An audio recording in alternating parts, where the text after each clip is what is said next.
آلِكَ وَأَصْحَابِكَ يا سیدی یا خاتم النبیین۔ حضرات گرامی، اللہ تعالیٰ نے قرآن مجید فرقان حمید کے 29ویں سپارے کے اندر ارشاد فرمایا، یا ایھا المزمل، اے مزمل کی چادر والے، قم اللیل الا قلیلا، رات میں قیام فرما سوا کچھ رات کے، نصفہ او انقص منہ قلیلا، آدھی رات یا اس سے کچھ کم کرو۔ اللہ نے ان آیات بینات میں اپنے پیارے محبوب کریم صلی اللہ علیہ وآلہ وسلم کو مخاطب کر کے ارشاد فرمایا کہ رات کے وقت قیام کرو اور تھوڑا قیام کرو۔ نبی علیہ السلام ساری رات کھڑے ہو کر رب کی عبادت کیا کرتے تھے، ساری رات، اور یہاں تک کہ آپ کے پاؤں مبارک جو ہیں ان پر بھی سوج وغیرہ آ جاتی تھی، تو نبی علیہ السلام ساری رات سجدے میں، کبھی قیام میں، کبھی رکوع میں۔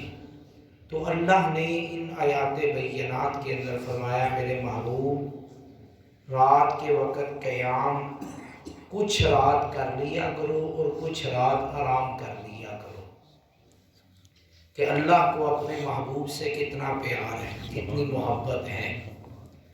اور آگے فرمایا، او زد علیہ ورتل القرآن ترتیلا، یا اس پر کچھ بڑھاؤ اور قرآن پاک کو خوب ٹھہر کر پڑھو۔ فرمایا میرے محبوب قرآن پاک کو ٹھہر کر پڑھو۔ انا سنلقی علیک قولا ثقیلا، بے شک ہم عن قریب تم پر ایک بھاری بات ڈالیں گے۔ ان ناشئۃ اللیل ہی اشد وطئا واقوم قیلا، بے شک رات کا اٹھنا وہ زیادہ دباؤ ڈالتا ہے اور بات خوب سیدھی نکلتی ہے، کہ رات کے وقت آپ حضرات نماز پڑھنے کے لیے جو تشریف لائے ہیں، سردی کا موسم ہے، ہر گھر میں تو گیزر نہیں لگا ہوا، ہر گھر کے اندر یہ سہولیات موجود تو نہیں ہیں۔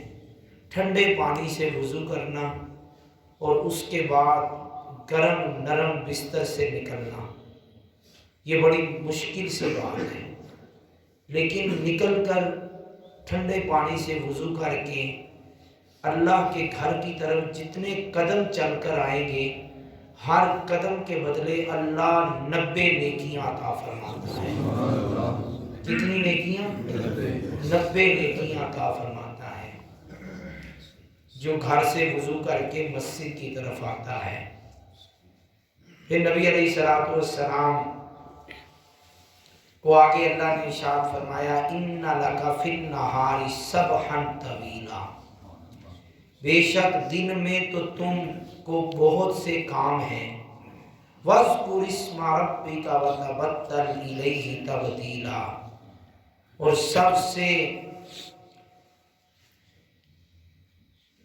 اور اپنے رب کا نام یاد کرو اور سب سے ٹوٹ کر اسی کے ہو کر رہو، کہ جب رات کو قیام کرو تو اس وقت سبھی کو چھوڑ دو، اپنے رب کا نام لو اور اپنے رب سے اتنی محبت کرو کہ تمہارے دل میں پھر کسی کی محبت نہیں ہونی چاہیے۔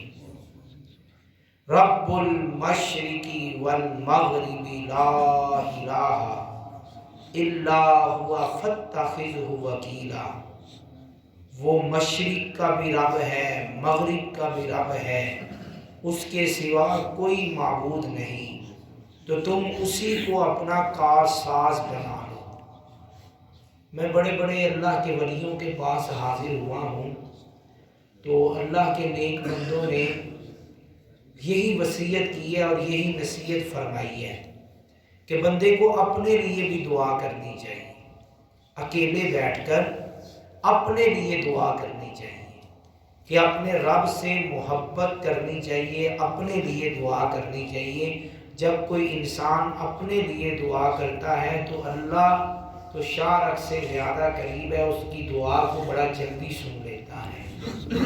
اس لیے اپنے لیے بھی دعا کرنی چاہیے کہ اللہ ہماری آخرت اچھی کر دے۔ یہ تو دنیا کی زندگی تھوڑی سی ہے نا، آخرت اللہ ہماری اچھی کر دے۔ ایک آیت کا ترجمہ اور سن لیجئے اور اس کے بعد اگلا حصہ کل انشاءاللہ بیان کریں گے۔ اللہ فرماتا ہے وَاصْبِرْ عَلَىٰ مَا يَقُولُونَ وَاهْجُرْهُمْ حَجْرًا جَمِيلًا، اور کافروں کی باتوں پر صبر فرماؤ اور انہیں اچھی طرح چھوڑ دو۔ فرمایا میرے محبوب کافروں کی باتوں پر صبر کرو اور انہیں چھوڑ دو، وہ جانے اور تمہارا رب جانے۔ انشاءاللہ اس سے آگے کا ترجمہ اور تفسیر جو ہے انشاءاللہ العزیز کل کے درس میں بیان کریں گے۔ اللہ کی بارگاہ میں دعا ہے کہ یہ جو 10 آیات بینات ہم نے سنی سنائی، اللہ تعالیٰ ان کے صدقے میری آپ کی بخشش فرمائے، اللہ تعالیٰ ہم سب کے ماں باپ کی بخشش فرمائے۔